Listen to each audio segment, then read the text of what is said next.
তো সংবিধান পরিবর্তন তো সংশোধনের মাধ্যমে হতে পারে। উনি বলেছিলেন এই সংবিধানের পঞ্চদশ সংশোধনীকেই উদ্দেশ্য করে যে এই সংশোধনী ছুড়ে ফেলে দেয়া হবে। গণ অভ্যুত্থান বলেছেন, কেউ কেউ তো বিপ্লব বলতে বলতে ফেনা তুলে ফেলে। গণ অভ্যুত্থান, জুলাই ছাত্র গণ অভ্যুত্থান, এটা স্বীকৃত জুলাই জাতীয় সনদের সমস্ত জায়গায় লেখা আছে।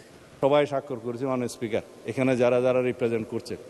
তবে এনসিপি নির্বাচনের পরে করেছে, বাকিরা আগে করেছে। মরহুম শেখ মুজিবুর রহমানের ছবি সংক্রান্ত যে অনুচ্ছেদ পঞ্চদশ সংশোধনীতে অন্তর্ভুক্ত করা হলো, আজকে এখানে অনেকে বক্তব্য দিলেন যে তাহলে তো ছবি টানাতে হয়।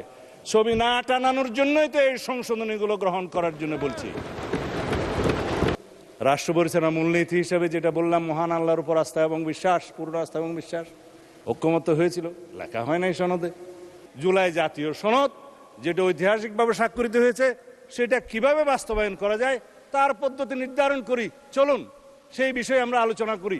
প্রস্তাব দিয়েছিলাম যে সংবিধান সংশোধন সংক্রান্ত একটা বিশেষ কমিটি, সংসদীয় কমিটি গঠন করা হোক, সবাইকে নিয়ে যারা এখানে রিপ্রেজেন্ট করছে জাতীয় সংসদে এবং স্বতন্ত্র সদস্য সহ। সেই বিষয়ে তারা মনোযোগ দিলেই পারতেন।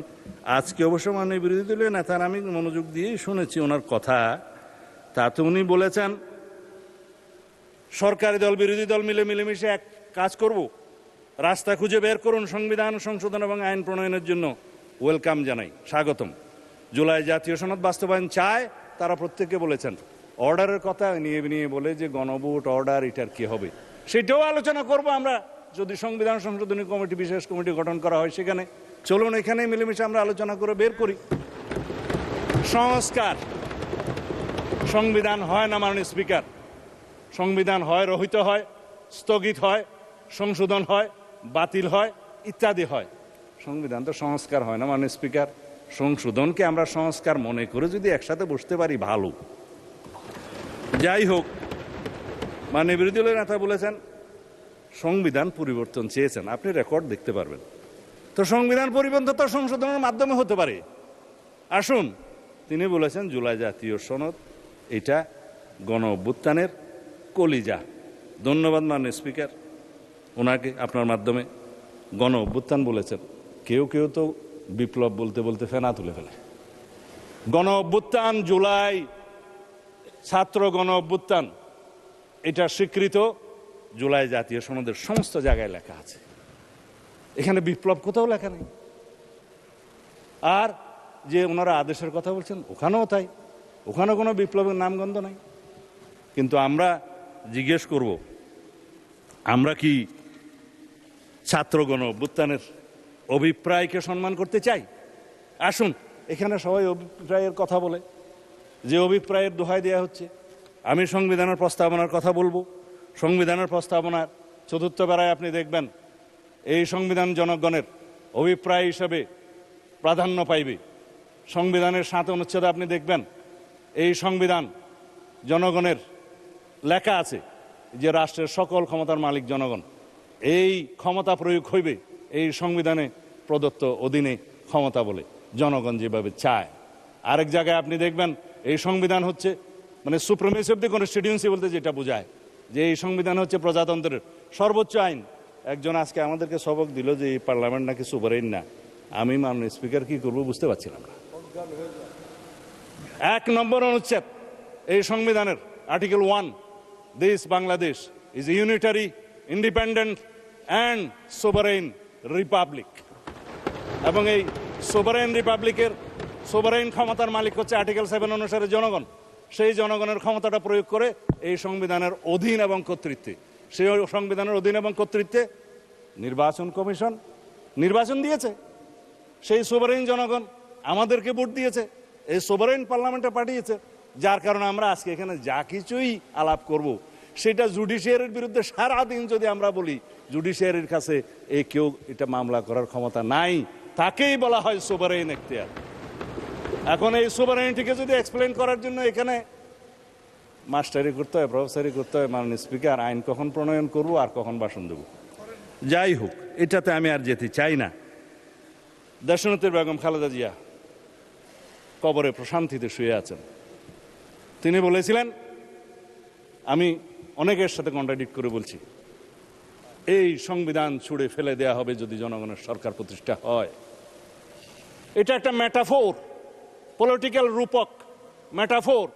যখন বলেছিলেন যে পঞ্চদশ সংশোধনের মাধ্যমে যখন তত্ত্বাবধায়ক সরকার পদ্ধতি উড়িয়ে দেয়া হলো, তখন তিনি বললেন এই পঞ্চদশ সংশোধনী মানি না, রাষ্ট্রের মধ্যে অস্থিতিশীলতার অবস্থা করা হলো।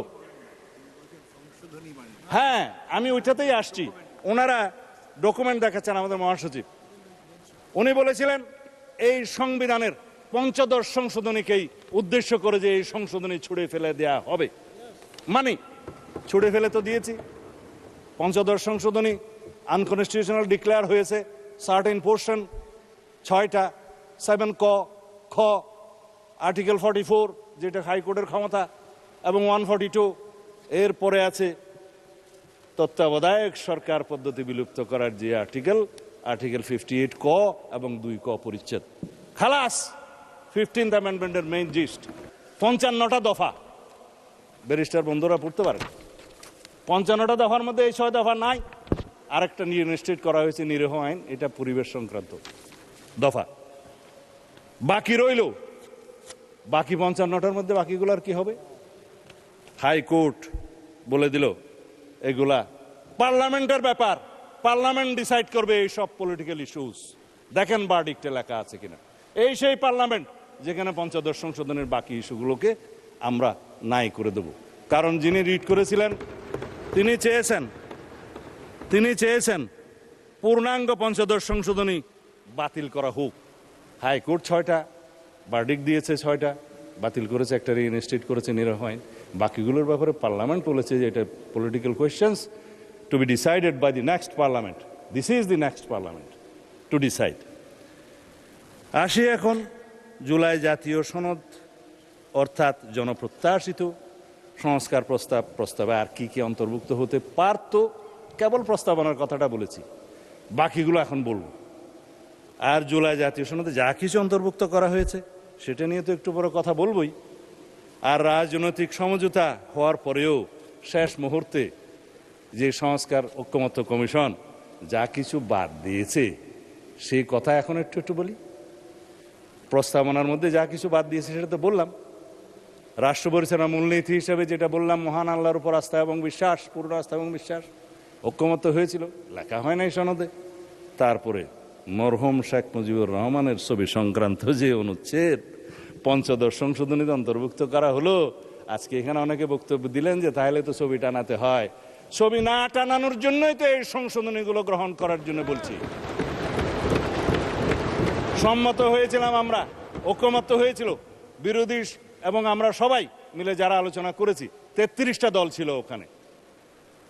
চিঠিও দেয়া হলো আমাদেরকে যে আপনারা এই দফা চান কিনা। আমরা বললাম সংস্কার প্রস্তাবের পক্ষে, আলোচনায় তো আমরা একমত হয়েছিলাম, আবার চিঠি কেন? সেই চিঠি সই করে আবার তাদেরকে দিয়েছি, হ্যাঁ একমত, কিন্তু সনদ অন্তর্ভুক্ত করা হলো না মাননীয় স্পিকার। আর একটা সম্মত হয়েছিলাম তফসিল, পঞ্চদশ সংশোধনের মাধ্যমে সংবিধানে 3টা তফসিল সংযুক্ত করা হয়েছে, 5ম, 6ষ্ঠ এবং 7ম। যে এইখানে একজন ভদ্রলোক নাকি স্বাধীনতার ঘোষণা দিয়েছিলেন বলে এখানে একটা দেয়া হলো, আমি নাম নিতে চাই না। হলো তফসিল, বলা হলো একজন 7ই মার্চের ভাষণ দিয়েছে, সংবিধানে অন্তর্ভুক্ত করা হলো। রচনা, লিটারেচার আর্কাইভে থাকতে পারতো, সংবিধানে নিয়ে আসলো। তারপর ওই স্বাধীনতার ঘোষণা দিয়েছে বলে স্বাধীনতার ঘোষণাপত্রের 5ম অথবা 6ষ্ঠ প্যারাতে বলেছিলেন যে মরহুম শেখ মুজিবুর রহমান, ওখানে মরহুম লেখা নাই, যে যথাযথভাবে ঢাকায় স্বাধীনতার ঘোষণা করেছেন। ইতিহাস কি তা বলে? বলে না।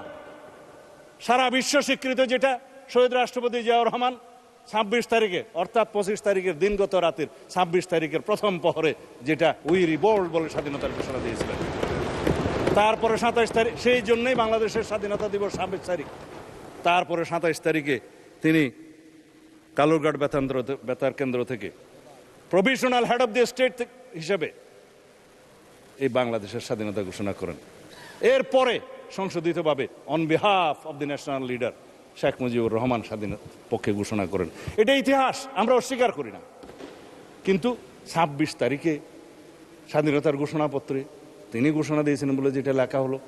অস্বীকার করি না মাননীয় স্পিকার, কারণ এটা একটা ন্যাশনাল আর্কাইভের দলিল, কিন্তু জিনিসটাকে এস্টাবলিশ করার জন্য আর একটা যে তফসিল ঘোষণা করে তথাকথিত একটা তফসিলের নামে যে লেখা হলো যিনি এত তারিখে ঘোষণা দিয়েছেন বা তার মধ্যে, সেটা তো কোনো গবেষণায় আসে না। সেই জন্য 5, 6 এবং 7 এই 3টা তফসিল বিলুপ্তির জন্য এই ঐক্যমত্য কমিশনের প্রস্তাব, সংবিধান সংস্কার কমিশনের প্রস্তাব ছিল, আর না হলে এখানে সবাই সাক্ষী দিতে পারেন, আমরা একমত হয়েছিলাম। কিন্তু যেদিন স্বাক্ষর করব সেদিন দেখা গেল নাই একটা তফসিল, 7ম তফসিলটা নাই। জুলাই ঘোষণাপত্রের সনদে সবাই স্বাক্ষর করেছে মাননীয় স্পিকার, এখানে যারা যারা রিপ্রেজেন্ট করছে। তবে এনসিপি নির্বাচনের পরে করেছে, বাকিরা আগে করেছে। স্বাক্ষর তো করেছেন, সেই স্বাক্ষরিত জুলাই জাতীয় সনদে অবশ্যই নোট অফ ডিসেন্টগুলো দেখে শুনেই করেছেন। সুতরাং এখানে এগুলো নিয়ে অস্বীকার করার তো কিছু নাই। এখন নোট অফ ডিসেন্টের ভাষা কি হবে সেটা নিয়েই তো হয়েছে। এই যে আমাদের ইশতেহার, একটা ইশতেহারের কপি আনছিলাম এখানে, ইশতেহারের মধ্যে বলা আছে যে যারা নির্বাচনী ইশতেহারে সেই সমস্ত নোট অফ ডিসেন্ট উল্লেখ করে জনগণের ম্যান্ডেট প্রাপ্ত হবে তারা সেই মতে বাস্তবায়ন করিতে পারিবে। এই ইশতেহার বিএনপি নির্বাচনী ইশতেহার আমরা করেছি, স্বাক্ষরিত জুলাই জাতীয় সনদের ভিত্তিতে নির্ধারিত হইবে। সুতরাং জনগণ এখানে 51% ভোট দিয়েছে। আমরা তো বলেছি উচ্চকক্ষের বিষয়ে আমি এখন বলবো না মাননীয় স্পিকার, উচ্চকক্ষের বিষয়ে আমরা এখানে বলেও দিছি 100 সদস্য বিশিষ্ট উচ্চকক্ষ প্রবর্তন করা হইবে। রাজনৈতিক দলসমূহ নিম্ন কক্ষের অর্জিত আসন সংখ্যার আনুপাতিক হারে উচ্চকক্ষে প্রতিনিধিত্ব করিবে। এই সেই ইশতেহার। আমরা তো ম্যান্ডেট পেয়েছি, এটা কনস্টিটিউশনাল ভোট। তারপরে আসে গণভোটের রায় কেন মানবে না? অবশ্যই মানবে। গণভোটের ভোটটা তো একটা কালারেবল লেজিসলেশন, একটা যে লেজিসলেশনকে বলা হয় ফ্রড অন দি কনস্টিটিউশন, যে লেজিসলেশন করার ক্ষমতা প্রেসিডেন্টের ছিল না, সেটা পই পই করে বলেছি, সেটার উপরে গণভোট হয়েছে। তারপরও 4টার মধ্যে 3.5 প্রশ্নের মধ্যে 80